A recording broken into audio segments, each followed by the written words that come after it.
Peran dan tanggung jawab guru. Nomor 1. Peran guru dalam proses pendidikan.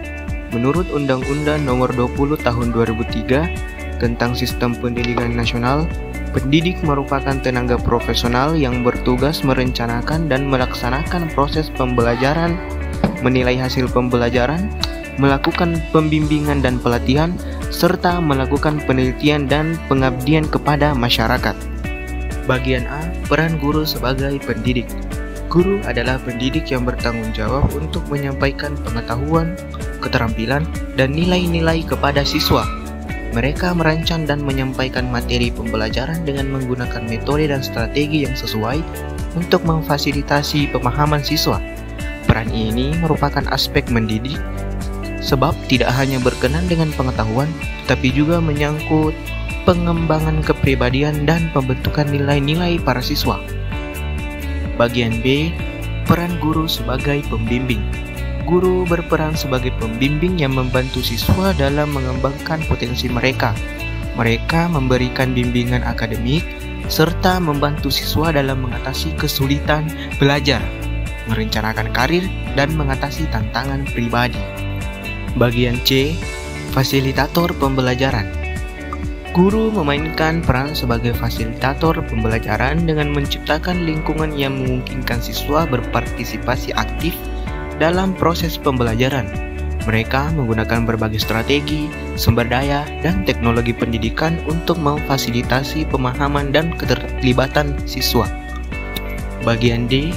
Evaluator dan pemberi umpan balik. Guru melakukan evaluasi terhadap kemajuan siswa dalam memahami materi pembelajaran. Mereka memberikan umpan balik konstruktif kepada siswa untuk membantu mereka meningkatkan pemahaman dan keterampilan mereka. Guru juga merencanakan dan melaksanakan penilaian untuk mengukur prestasi siswa. Bagian E. Model perilaku. Guru berperan sebagai model yang baik untuk siswa dalam hal sikap, etika, dan perilaku yang positif. Mereka memberikan teladan yang menginspirasi dan membantu membentuk karakter siswa. Bagian F. Kolaborator. Guru bekerja sama dengan sesama guru, staf sekolah, dan orang tua untuk menciptakan lingkungan pendidikan yang mendukung pengembangan siswa. Mereka berpartisipasi dalam tim pengajar, pertemuan staf, dan kegiatan kolaboratif lainnya untuk meningkatkan pengalaman belajar siswa. Bagian G. Pemantau dan pengelola kelas. Guru memantau kedisiplinan dan tata tertib kelas, serta menciptakan lingkungan yang aman, inklusif, dan produktif. Mereka mengelola interaksi antara siswa, memfasilitasi kerjasama, dan mengelola waktu pembelajaran dengan efektif. Dengan terjadinya pengelolaan yang baik, maka guru akan lebih mudah mempengaruhi anak di kelasnya dalam rangka pendidikan dan pengajaran. Dan terakhir, bagian H. Pengembang profesional. Guru terus mengembangkan pengetahuan dan keterampilan mereka melalui pelatihan, pengembangan diri, dan partisipasi dalam kegiatan profesional. Mereka terus memperbarui pengetahuan mereka tentang metode pembelajaran terbaru dan tren pendidikan. Selanjutnya kita masuk ke nomor 2, tanggung jawab guru. Undang-undang di Indonesia yang berkaitan dengan tugas dan tanggung jawab guru adalah Undang-Undang Nomor 14 Tahun 2005 tentang guru dan dosen. Dari peraturan tersebut dapat dideskripsikan tugas dan tanggung jawab guru antara lain: bagian A. Menyelenggarakan pembelajaran yang efektif, merencanakan, melaksanakan, dan mengevaluasi pembelajaran sesuai dengan kurikulum yang berlaku, mengembangkan bahan ajar yang relevan dan memanfaatkan sumber daya pembelajaran yang ada, menggunakan metode, strategi, dan media pembelajaran yang sesuai. Bagian B. Membimbing dan mengarahkan peserta didik, memberikan bimbingan akademik dan karir kepada peserta didik, membantu peserta didik mengembangkan potensi diri dan mengatasi kesulitan belajar, mendorong partisipasi aktif dan keterlibatan peserta didik dalam proses pembelajaran. Bagian C. Menilai kemajuan belajar peserta didik, melakukan penilaian terhadap kemajuan belajar peserta didik secara objektif dan adil, memberikan umpan balik kepada peserta didik tentang prestasi belajar mereka, mencatat dan melaporkan hasil evaluasi kepada peserta didik, orang tua atau wali, dan pihak yang berwenang. Bagian D, membina hubungan dengan orang tua atau wali peserta didik. Berkomunikasi secara rutin dengan orang tua atau wali peserta didik untuk memantau dan mendiskusikan kemajuan belajar. Melibatkan orang tua atau wali dalam pengambilan keputusan yang berkaitan dengan pendidikan peserta didik. Memberikan informasi kepada orang tua atau wali tentang perkembangan dan hasil belajar peserta didik. Bagian E, mengembangkan diri sebagai guru profesional. Melakukan pengembangan diri melalui pelatihan, peningkatan kompetensi, dan kegiatan profesional lainnya. Memperbarui pengetahuan dan keterampilan dalam bidang pendidikan, melibatkan diri dalam kegiatan organisasi guru, dan berpartisipasi dalam pengembangan kurikulum. Dan terakhir, bagian F, menerapkan etika dan kode etik profesi guru. Menghormati hak-hak dan martabat peserta didik, serta melindungi kepentingan mereka, menjaga integritas profesional, dan menghindari konflik kepentingan. Bertindak dengan adil, jujur, dan objektif dalam melaksanakan tugas sebagai guru. Kompetensi profesional guru. 1. Kompetensi pedagogik. Kompetensi ini adalah kemampuan guru dalam merencanakan, melaksanakan, dan mengevaluasi pembelajaran saat berlangsung pembelajaran. 2. Kompetensi sosial. Menurut Syaiful Sagala, kompetensi sosial adalah kemampuan guru berkomunikasi dan berinteraksi secara efektif dan menarik dengan siswa, masyarakat sekitar sekolah, dan di mana guru itu tinggal dan dengan pihak yang berkepentingan dengan sekolah. 3. Kompetensi profesional. Guru harus memiliki pengetahuan yang mendalam tentang bidang yang mereka ajar, mengikuti perkembangan terbaru dalam pendidikan, dan terus mengembangkan diri. Mereka juga harus berperilaku dengan integritas, menjaga privasi siswa, dan menjunjung tinggi kode etik profesional. 4. Kompetensi kepribadian. Kompetensi ini mencakup aspek kepribadian dan karakter yang mendukung peran guru sebagai panutan dan inspirasi bagi siswa.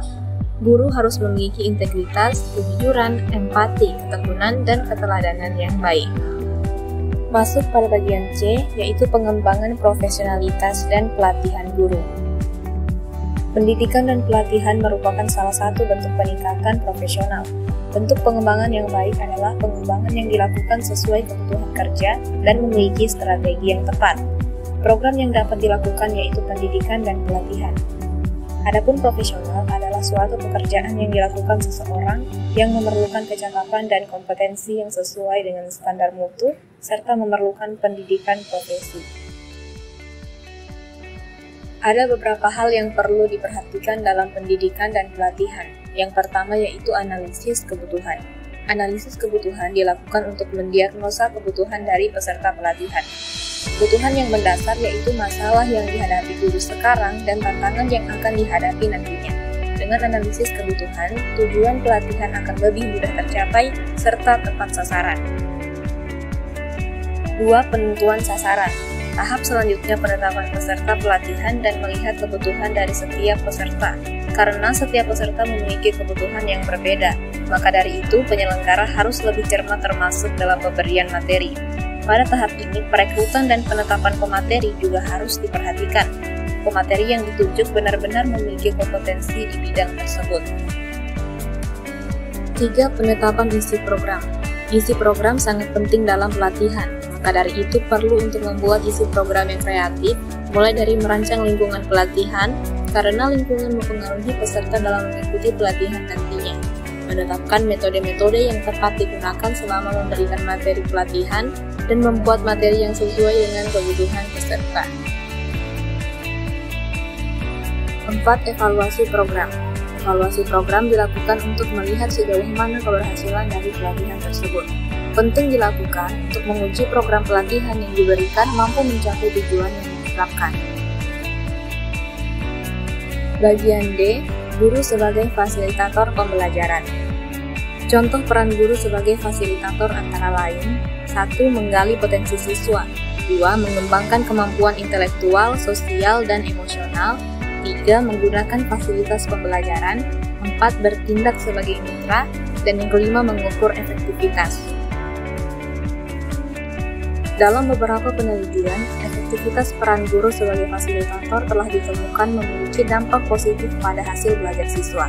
Misalnya, penelitian yang dilakukan oleh Mega Rahmawati dan Edi Suryadi menunjukkan bahwa peran guru sebagai fasilitator dapat meningkatkan efektivitas belajar siswa. Namun, terdapat beberapa tantangan yang dihadapi guru dalam menjalankan peran sebagai fasilitator, seperti keterbatasan sumber daya, infrastruktur pendidikan yang belum merata, dan tantangan sosial ekonomi yang mempengaruhi kemampuan belajar siswa. Oleh karena itu, guru harus terus berjuang untuk memberikan pendidikan berkualitas kepada generasi penentu masa depan bangsa. Bagian E, pemanfaatan teknologi dalam pengajaran. Pendidikan di era digitalisasi telah mengalami perubahan yang signifikan dengan penggunaan media pembelajaran berbasis teknologi. Salah satu perubahan lingkungan yang sangat mempengaruhi dunia pendidikan adalah hadirnya teknologi informasi. Teknologi informasi dan komunikasi merupakan elemen penting dalam kehidupan berbangsa dan bernegara. Selanjutnya, pemanfaatan teknologi dalam media pembelajaran. 1. E-learning. Platform seperti Moodle, Google Classroom, dan Edmodo memungkinkan guru untuk membuat kursus online, membagikan materi, dan mengelola tugas. Ini memberikan fleksibilitas bagi siswa untuk belajar di waktu dan tempat yang sesuai. Kedua, video pembelajaran. Situs seperti YouTube dan platform khusus pendidikan seperti Khan Academy menyediakan video yang menjelaskan konsep sulit dengan cara yang lebih menarik dan mudah dipahami. Kemudian yang ketiga ada virtual reality. Teknologi ini memungkinkan siswa untuk mengalami situasi nyata dalam lingkungan yang aman. Misalnya, siswa dapat mengunjungi tempat-tempat bersejarah atau melakukan eksperimen sains tanpa risiko. 4. Aplikasi pembelajaran. Aplikasi seperti Quizlet, Duolingo, dan Kahoot menyediakan cara interaktif untuk belajar, memungkinkan siswa untuk berlatih dan menguji pengetahuan mereka dengan cara yang menyenangkan. Selanjutnya kita akan membahas kelebihan pemanfaatan teknologi dalam media pembelajaran. Yang pertama, akses materi yang lebih luas. Kedua, pembelajaran yang disesuaikan. Ketiga, interaktivitas dan keterlibatan. 4, pengembangan keterampilan digital. Dan yang kelima, pembelajaran fleksibel. Tantangan dalam pemanfaatan teknologi dalam media pembelajaran. Tantangan yang pertama adalah keterbatasan akses. Tidak semua siswa memiliki akses yang sama ke perangkat dan koneksi internet yang stabil. Hal ini dapat menyebabkan kesenjangan dalam pembelajaran, terutama di daerah terpencil atau kurang berkembang. Kedua, keterampilan teknologi. Baik guru maupun siswa mungkin tidak memiliki keterampilan yang diperlukan untuk menggunakan teknologi secara efektif. Ini bisa menjadi penghalang dalam mengimplementasikan metode pembelajaran berbasis teknologi. Selanjutnya, distraksi. Teknologi juga dapat menjadi sumber distraksi. Artinya, siswa mungkin lebih tertarik pada media sosial atau permainan daripada materi pembelajaran yang dapat mengurangi fokus dan produktivitas. Keempat, keterlibatan siswa. Menggunakan teknologi tidak selalu menjamin keterlibatan siswa. Beberapa siswa mungkin merasa kurang terhubung secara emosional dalam pembelajaran online dibandingkan dengan pembelajaran tatap muka. Yang terakhir adalah kekhawatiran keamanan dan privasi. Penggunaan teknologi dalam pendidikan dapat menimbulkan kekhawatiran tentang keamanan data pribadi siswa dan privasi online, terutama jika platform yang digunakan tidak memiliki perlindungan yang memadai.